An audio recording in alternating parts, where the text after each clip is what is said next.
Salam halus. Assalamualaikum warahmatullahi wabarakatuh.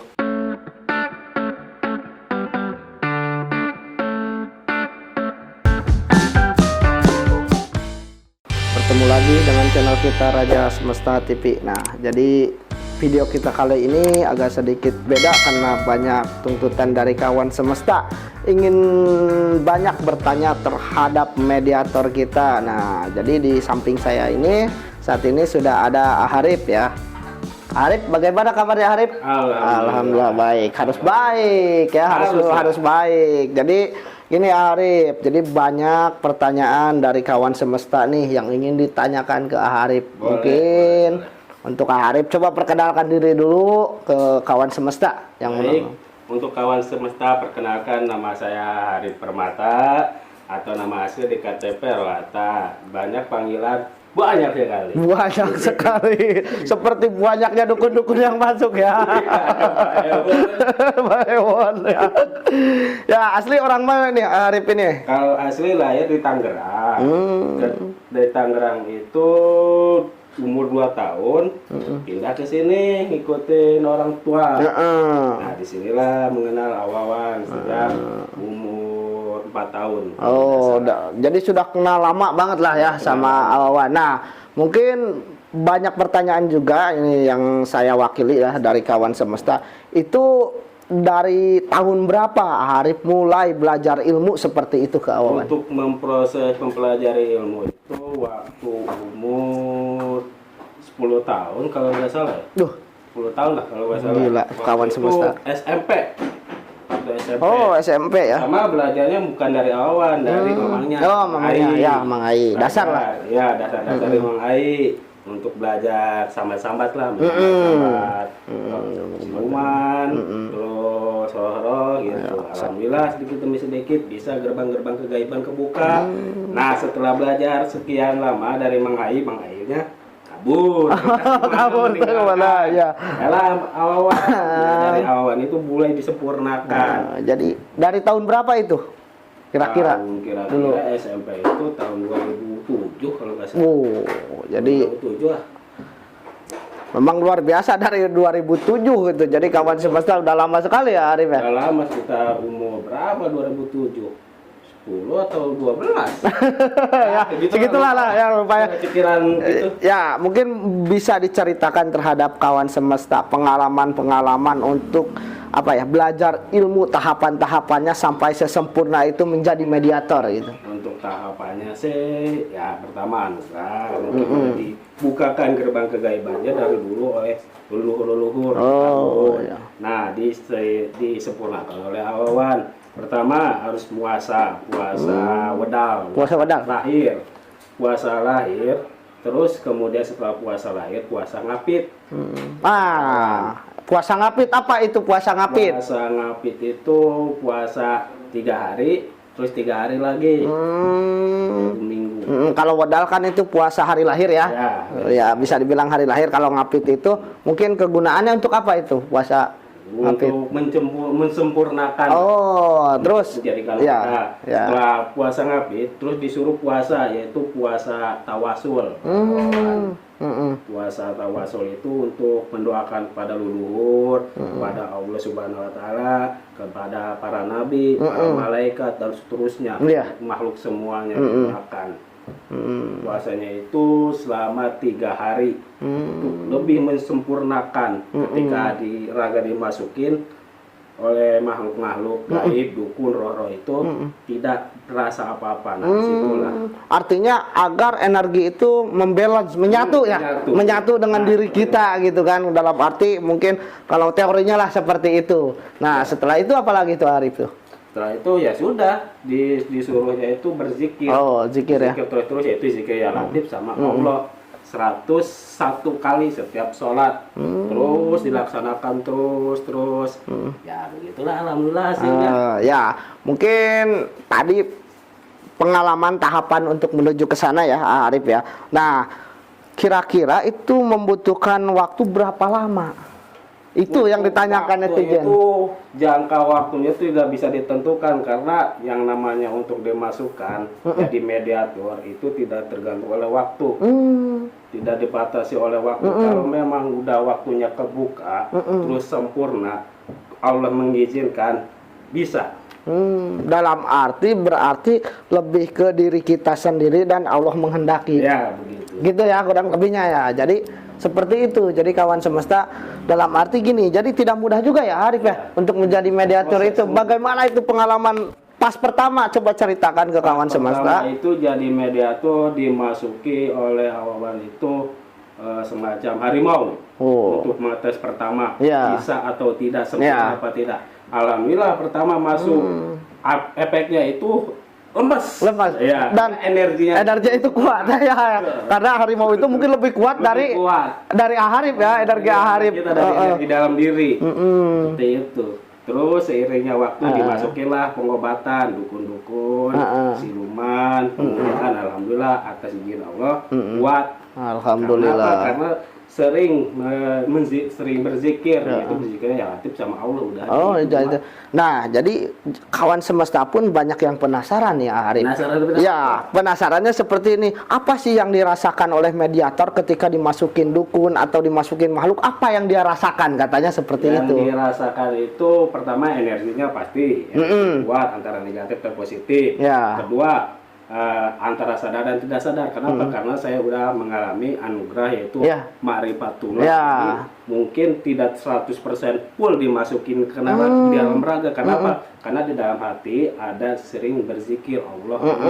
Mungkin kalau ibarat kata persenan itu 80% milik si dukun atau makhluk katanya. 20% milik diri sendiri.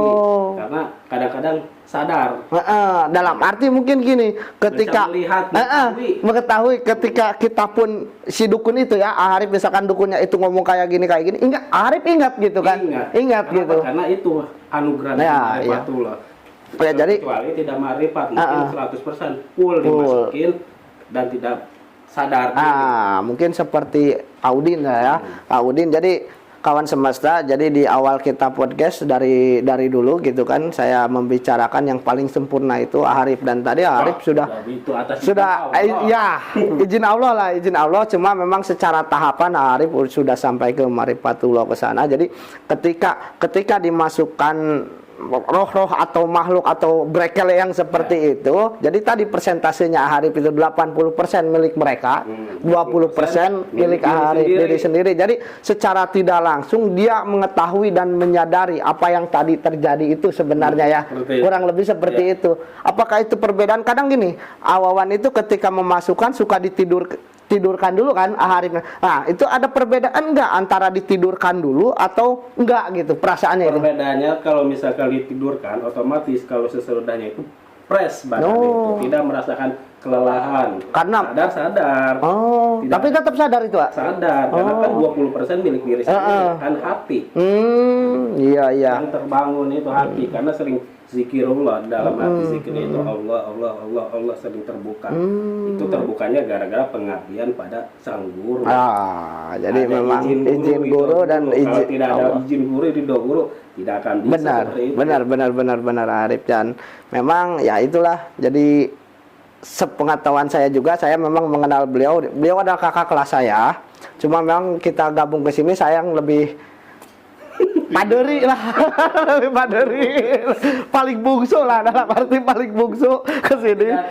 Kemungkinan karena ilmu itu tidak membatasi. Ya, memang senior.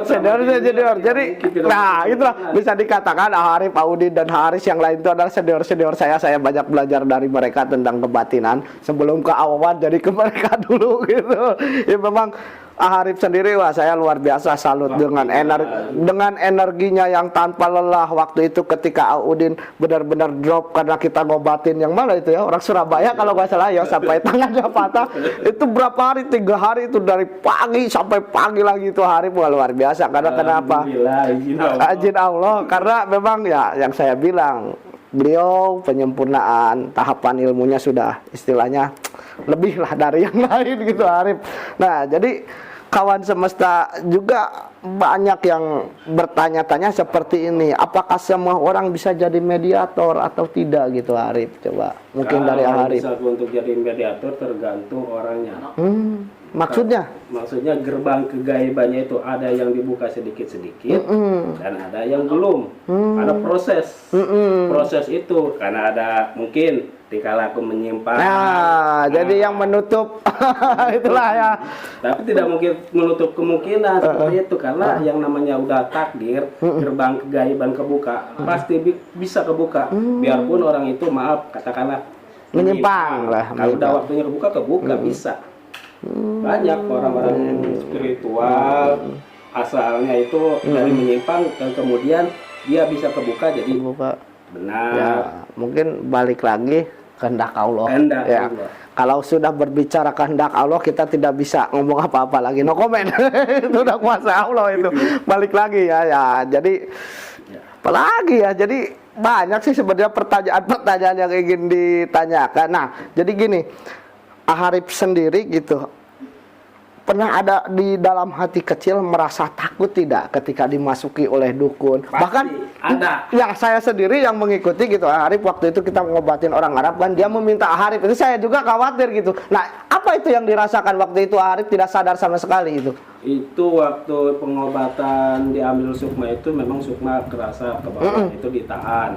Nah, ditahan itu di sana itu untuk entah jadikan urin, entah jadikan tumbal atau apa, bolo alam. Yang jelas itu semua diambil, disisakan kalau tidak salah 3 sukma dan 1 roh. Nah, di situ tidak bisa sadarkan diri karena memang waktu itu memang sulit karena memang si dukunnya ini memang tertarik ya, mungkin karena kelebihan beliau lah ya dalam tingkatan kebatinannya itu lebih dari Audin atau yang lain gitu. Sama. Kalau Allah mengendaki biarlah beliau yang menjadi mediator, saya bagian ngoceh wae Arif lah, tukang bercandain dukun-dukun lah, udah saya bagiannya itu. Nah, jadi pengalaman itu jadi terbesit nggak gitu rasa khawatir ini itu loh, ada nggak? Jelas khawatir. Pertama khawatir kepada keluarga. Nah, jelas itu. Takutnya imbasnya itu saya nggak kena, keluarga yang menjadi incaran ya. Memang istilahnya ya dikhawatirkan memang itu apa ya, resikonya itu ya. Kalau mungkin Arif sendiri ya udah yakin lah. Karena insya Allah pasrah, istilahnya kita menolong orang dengan ikhlas. Yang pertama itu kan ibadah juga dan yakin ke guru kita juga dan Allah lah gitu kan. Caranya guru menjaga hakikatnya Allah lagi ya. Mungkin ada pesan apa nih Arif yang bisa disampaikan terhadap kawan semesta nih. Jadi video ini kita bikin khusus buat para kawan semesta yang selalu menanyakan Arif, mana Arif bikin podcast sama Arif tanya jawab. Nah, sekarang Arifnya sudah bersama kita saat ini. Mungkin ada pesan yang bisa disampaikan terhadap kawan semesta Arif. Baik, untuk kawan semesta, berbuatlah kebaikan kepada sesama. Jangan pernah punya pikiran-pikiran negatif terhadap orang lain. Tetap berbuat baik kepada orang lain, kepada alam, dan kepada seluruh makhluk. Untuk menjadi mediator, janganlah jadi mediator itu membodoh-bodohi orang. Oh, benar. Banyak para mediator, maaf, katakanlah mediator negatif, membodoh-bodohi. Kenapa? Karena dimasukkan setan-setan apa-apa, ternyata dirinya tidak dimasuki sadar diri. Nah, itulah jadi pembodohan. Mohon maaf untuk yang seperti itu. Seperti itu ya. Jadi mudah-mudahan kedepannya lah kita juga diberi istilahnya kesehatan terus ya Arif ya. Sama-sama, termasuk saya, termasuk Awawan khususnya, termasuk juga sama Audin gitu kan. Tidak ada hal-hal yang tidak diinginkan karena kita memang menolong dengan ikhlas insya Allah terhadap orang-orang yang membutuhkan ya Arif ya. Ya, jadi apalagi nih Arif nih, mungkin pengalaman apa lagi? Pesannya apa coba? Udah semua. Udah semua ya. Jadi kawan semesta ya itulah, Arif itu sedikit tetap halus ya. Jadi asih. ya, belas asih itu dipakai ya. Iya, Intinya sebarkan kebaikan. Dan memang Harip jarang bicara sih orangnya ya, kawan semesta. Tapi kalau sudah bicara, wah lucunya luar biasa itu Haripnya. Nanti kita akan sambung dengan Audin. Kita akan bertanya-tanya. Mungkin ada pengalaman yang memang lebih wow dari Harip gitu kan Audin. Iya. Jadi tetap halus terhadap sesama. Assalamualaikum warahmatullahi wabarakatuh. Salam halus.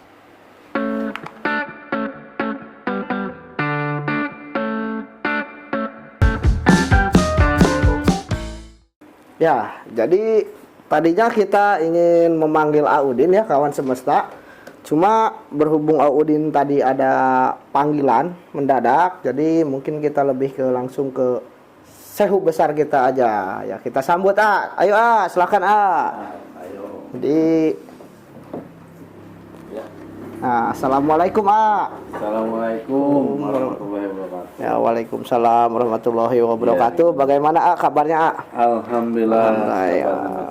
Alhamdulillah saya ya. Ya, jadi kita menyempatkan ini untuk berbincang-bincang di kesibukan lah yang padat.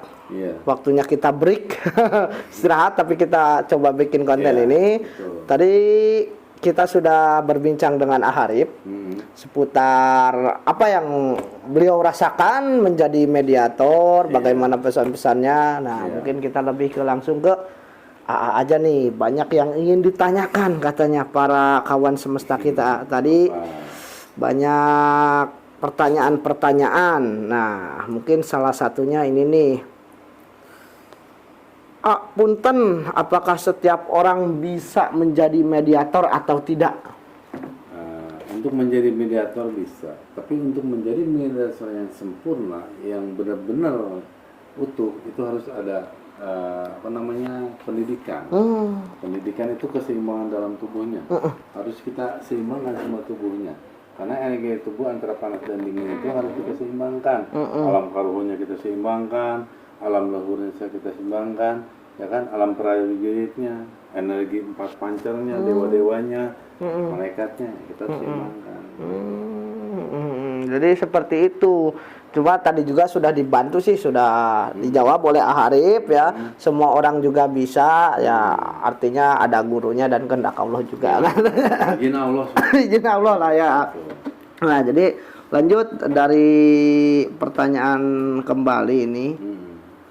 Bagaimana caranya kita mengetahui leluhur kita sendiri katanya? Kalau kita pengen mengetahui leluhur kita, berarti kita zikir atau meditasi. Dengan cara apa? Dengan menyatukan pikiran kita dengan siapa? Dengan zat Allah. Nah, kita sudah menyatu dengan zat Allah, itu energi di dalam tubuh kita itu akan keluar. Contohnya angin besar, tapi tidak akan terjadi jatuhnya itu benda, karena di alam bawah sadar. Nah, di situ akan keluar sukma kita, bukan roh ya. Kalau roh idopi itu ada di dalam diri kita, dia tidak akan keluar kalau belum waktunya keluar. Kalau sukma keluar, roh idopi tidak keluar. Tapi kalau roh idopi keluar, sukma yang lain itu akan keluar, atau sebutnya nyawa, itu akan keluar semuanya, sebutnya mati. Nah, gitu maksudnya. Nah, jadi tadi kan Harip sudah bercerita ya tahapan dia sampai menjadi mediator yang benar-benar sempurna itu gitu. Dan tadi dari pengakuannya Harip. Nah, mungkin dari AA sendiri nih melihat murid-muridnya itu bagaimana mereka melewati tahapan-tahapan tersebut gitu, Ya, sebenarnya untuk murid-murid saya, tahapan-tahapan itu memang yang paling tinggi tahapan Arif. Kenapa? Karena dia sudah ma'rifatullah, belajar ma'rifat sama saya. Belajar ya? Sampai mengenai dia kalam ma'rifatnya. Yang lain mah belum. Udah baru tahap biasa. Gitu, karena kalau begini, kalau untuk pemasukan roh harus hati-hati. Kita harus ma'rifat. Kenapa? Kalau hanya biasa, takutnya dibodoh-bodoh sama jin. Gitu. Nah, kayak Udin. Nah, Udin juga udah bagus. Udah bagus, dia belum ma'rifat, tapi dia sudah bagus gitu, karena sudah ada sabda ucapan dari AA gitu. Nah, ucapan itu yang menjadikan kuat. Dan kasih sayang itu ya. Itu dan kasih sayang. Ya, benar. Ya, karena memang ya itulah guru kita. Kalau ke muridnya pasti kasih sayang itu di istilahnya di inilah dikasih lah Kasih gitu. sayang itu adalah kekuatan yang luar Paling biasa. terbesar ya. Maupun berguru nggak ada kasih sayang, nggak akan. Ya. Tapi dia tidak berguru ada kasih sayang dari gurunya, insya Allah akan subhanallah. Ya, seperti di Al-Qur'an juga Bismillahirrahmanirrahim itu ya. Benar, Memang benar. kekuatannya dahsyat sekali kalau memang orang-orang sudah sampai ke sana. Iya. Ya, jadi itu untuk Harip sendiri dan Udin gitu. Tadi ada yang menitip pesan.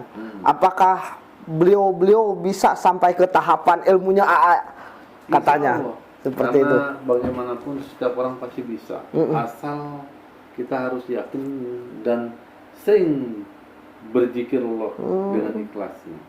Nah, kenapa? Karena kalau dengan berzikirullah menyatukan diri dengan Allah Subhanahu Wa Taala lewat rasa, ya kan, lewat zat Allah, insya Allah masuk alam marifat itu. Karena marifat itu sebutnya mengetahui, marifat itu mengetahui sejauh mana akan masa depan atau masa silau. Nah, kita harus bagaimana berarti? Kita harus mendekati diri pada Allah. Kalau Islam, mungkin kalau di agama Buddha mungkin Siddhartha Gautama, di agama Hindu yang dewasa, gitu kan. Di agama mungkin Tuhan Yesus, ya. Nah, semua itu adalah Tuhan atau apa namanya yang kita sembah. Nah, cuma kan beda-beda agama. Iya. Semua satu bagus. Semua agama itu mengajarkan kebaikan, tidak ya. mengajarkan kejelekan. Nah, gitu aja. Jadi nggak ada satu agama yang mengajarkan kejelekan, tapi kebagusan, kebaikan. Sebarkanlah kasih, sebarkanlah Bismillah, gitu kan. Afal Bismillahnya, jangan hanya baca doang. Kalau baca doang mah cuman bahasa dina ini mah pahala. Tapi kalau kita bagaimana cara mempraktekkan Bismillah? Ketika ada orang miskin sedikitnya kita kasih, ya kan? Iya. Kasih sedikit mau berapa juga. Berarti kita sudah mempraktekkan Bismillah. Iya, benar. Kita tidak punya uang nih, tapi kita punya tenaga. Iya. Kita bantu. Nah itu ini kan Bismillah, mempraktekkan Bismillah. Tiba-tiba ada cucuk di bawah atau di jalan. Kita singkirkan cucuk itu. Takut ada kecelakaan. Itu udah memberikan Bismillah, memberikan kasih dan sayang kepada semua orang. Dalam arti kasih dan sayang itu bukan hanya sekedar materi ya. Bukan ya, yang tadi yang tenaga, pikiran, ide gitu ya. Ya. Kalau di Al-Quran, kalau di agama lain memberikan, sebarkanlah kasih dan sayang. Ya, jadi tadi terima kasih sudah menanyakan itu ke Awan dan mungkin ini ya. Jadi banyak kawan semesta juga yang masih bingung sampai hari ini. Sebenarnya gurunya Awawan itu siapa sih, dan itu terus gitu mengomen, dan apakah semua orang juga bisa sampai ke sana tahapan ilmunya seperti AA gitu? Bisa. Setiap orang bisa. Yang penting yakin dan melaksanakan apa yang diperintah di dalam zikir, di dalam meditasi, menyatukan diri kepada Allah Subhanahu Wa Taala. Itu maksudnya. Setiap orang bisa. Cuman orang tidak tahu bagaimana cara menyatukan dirinya. Tata caranya itu ya. Nah, tata caranya. Kalau di sini tata caranya sebelum kita berzikir, sebelum kita bermeditasi, kita satukan dulu pikiran kita. Kita merem, kita bayangin dulu satu titik di dalam itu. Kita bayangin titik itu, terus lama-lama tuh kayak muter, kayak banyak mau titik. Terus. Nah, baru kita berzikir. Berzikir juga jangan sampai 20 lama, 20.000, 30.000, tapi resapi. Kalau zikir Islam Allah mungkin ya. Kalau zikir di agama yang membaca Om, tapi sama, resapi.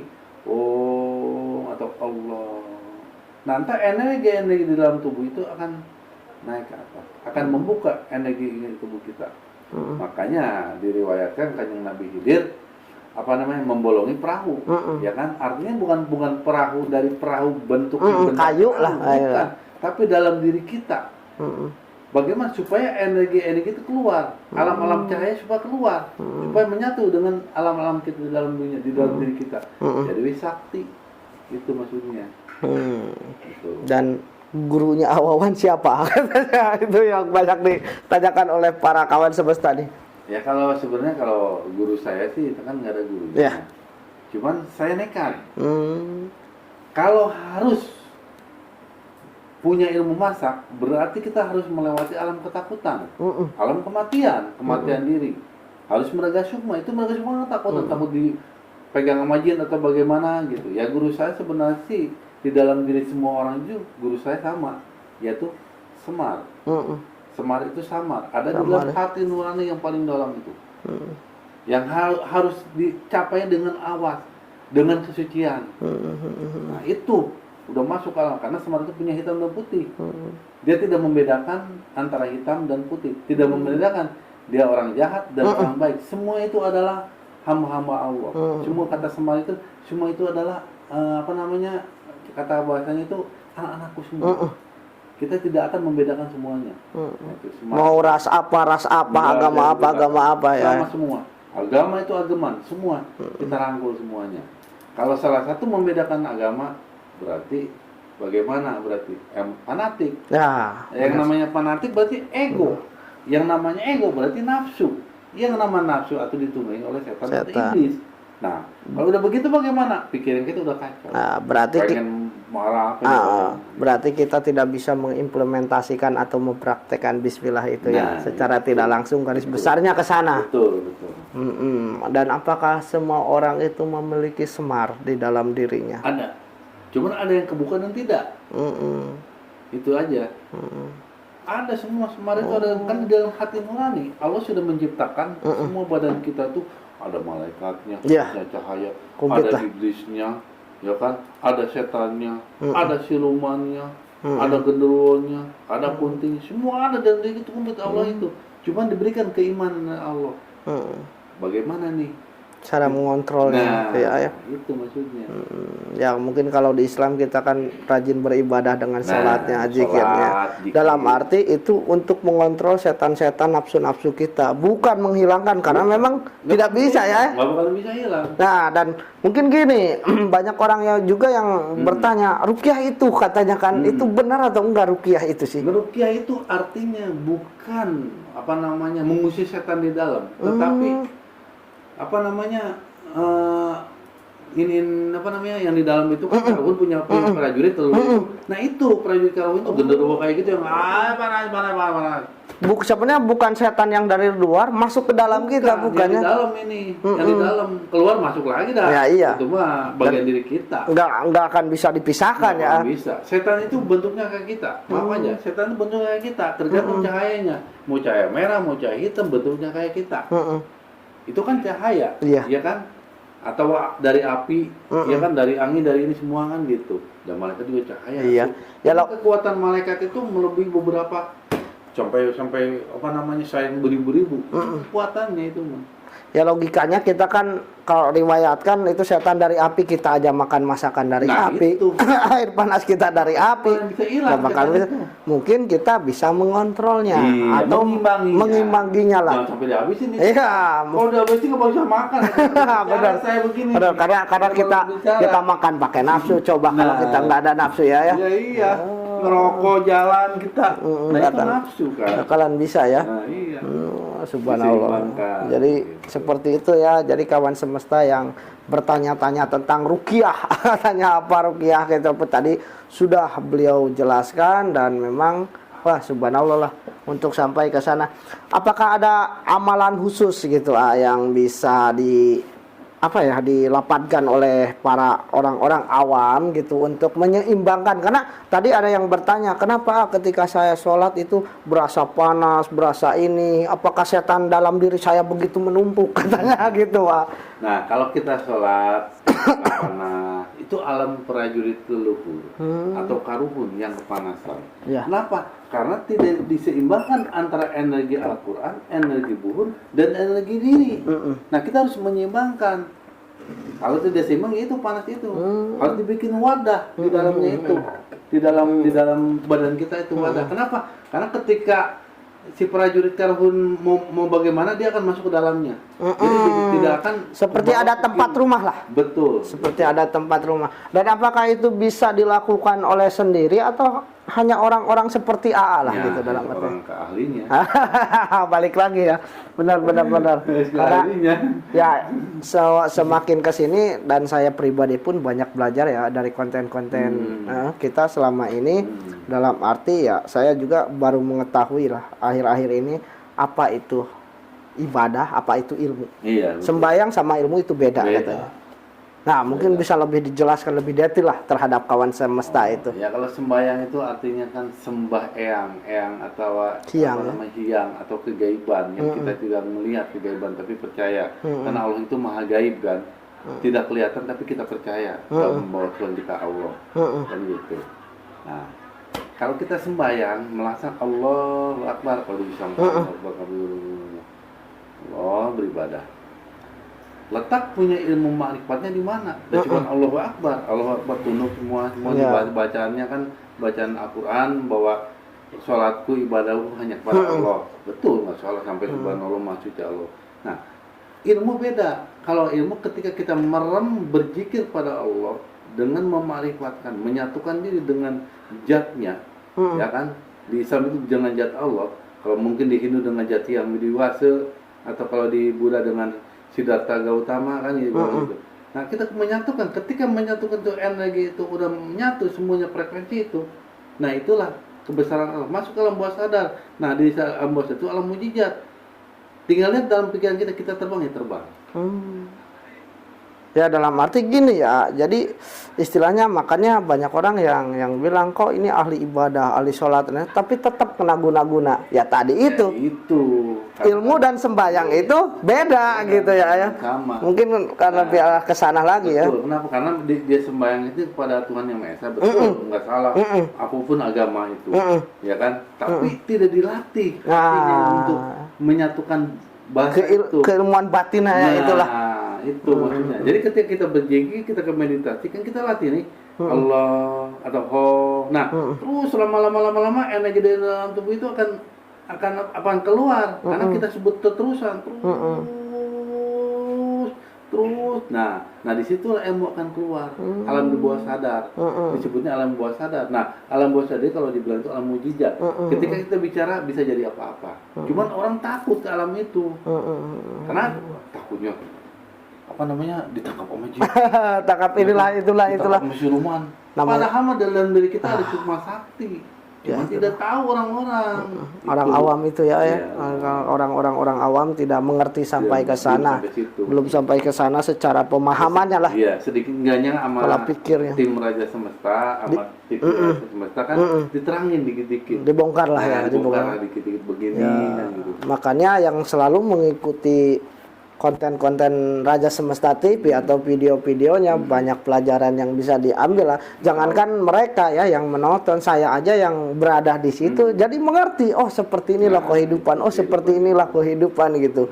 Dalam nyaman dalam arti ya yang tadi sembahyang dan ilmu itu beda gitu. Betul. Jadi ada porsi-porsinya, ada ukuran-ukurannya lah gitu ke sananya. Ya jadi mungkin ada pesan apa yang bisa disampaikan terhadap kawan semesta yang menonton video kita? Ya, untuk kawan semesta, yang pertama adalah kita harus berpikir positif thinking. Jangan berpikir negatif thinking. Kalau kita berpikir negatif thinking, kita akan masuk ke alam kegelapan. Karena disitulah setan atau jin-jin itu membuat pikiran kita tidak nyaman. Satu. Keduanya untuk kawan semesta juga kan gitu. Kembalikan semua itu kepada Allah Subhanahu wa taala. Karena Allah mengetahui segalanya. Jangan berpikir yang kenapa begini. Inilah berserah diri pada Allah. Artinya jangan berpikir yang aneh-aneh. Ya kan? Apalagi negatif itu sangat berbahaya masuk ke dalam pikiran kita, ke hati kita, itu akan menjadikan satu penyakit. Karena penyakit pertama adalah dari pikiran. Sudah pikiran masuk ke dalam hati, dia akan memberontak sampai pembekuan. Kenapa pembekuan?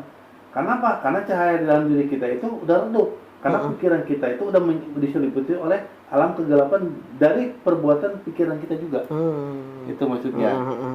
Pak Budi? Iya. Nah, semua kita serahkan pada Allah karena Allah lebih mengetahui segalanya. Oke, terima kasih ya Awan ya. Mudah-mudahan obrolan singkat kali ini bisa banyak pelajaran yang bisa mereka ambil gitu. Tadi Aharib sudah bercerita dan Awawan sudah menyempurnakan lah cerita tersebut gitu kan, dan terhadap kawan-kawan semesta yang memang selama ini penasaran gitu, dalam arti sampai ke sana itu bagaimana lah cara-caranya sampai ke sana ataupun mediator. Jadi kawan semesta, banyak hal yang bisa kita ambil di video kita kali ini, dalam arti ya itulah tadi, hidup itu jangan terlalu dipikirkan yang utama ya. Karena kenapa? Ketika kita terlalu banyak memikirkan, maka akan mengundang penyakit-penyakit yang tidak ada menjadi ada. Kuncinya sebenarnya di situ, kehidupan itu. Jadi kehidupan itu harusnya dijalani, bukan untuk dipikirkan. Berpikir boleh, tapi sewajarnya, ya terus-terusan, karena itulah yang akan mengundang penyakit-penyakit inilah, penyakit itulah, gitu kan. Jadi seperti yang beliau bicarakan selalu, bismillah, dipakailah bismillahnya, implementasinya terhadap sesama. Jadi tetap halus ya, tetap halus terhadap sesama. Assalamualaikum warahmatullahi wabarakatuh. Salam halus.